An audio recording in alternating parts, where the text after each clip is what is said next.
নিহতদের নাম ধরে ডাকছেন শিল্পীরা।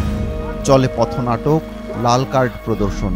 এমন অভিনব উপায়ে প্রতিবাদ জানিয়েছেন গণহত্যা ও নিপীড়ন বিরোধী শিল্পী সমাজ ব্যানারে কিছু শিল্পী।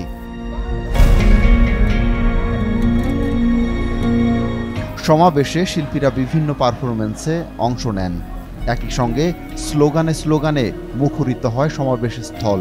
কোটা সংস্কার আন্দোলনকে কেন্দ্র করে পরবর্তীতে সংঘাতে নিহত শিক্ষার্থী সহ সকল হত্যার বিচার দাবি, মামলা ও গণগ্রেপ্তারের প্রতিবাদ, কারফিউ তুলে ক্যাম্পাস খুলে দিতে এই সমাবেশ।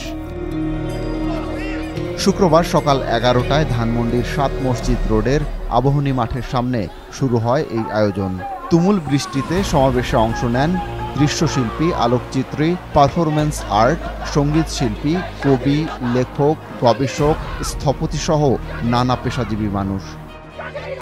আমার ভাই বোনরা যে মারা গেছে ওইটার বিচারের জন্য এখন আমাদের কোটা নিয়ে আমাদের আন্দোলনটা আর নেই। আমাদের স্টুডেন্টদের নিরাপত্তা এবং আমার নিজের নিরাপত্তার জন্য আন্দোলন। শিল্পীরা রাস্তা, দেয়াল, গাড়িতে তাদের দাবিগুলো লিখে দেন। কি দোষ করেছিল মুগ্ধ? পানি খাওয়াতে নেমেছিল, তাকে গুলি করে হত্যা করতে হবে? কি দোষ করেছিল সাইদ যে তাকে যতক্ষণ না পর্যন্ত মাটিতে লুটিয়ে পড়লো ততক্ষণ পর্যন্ত সাইদকে গুলি করা হলো? এটা কোন দেশ?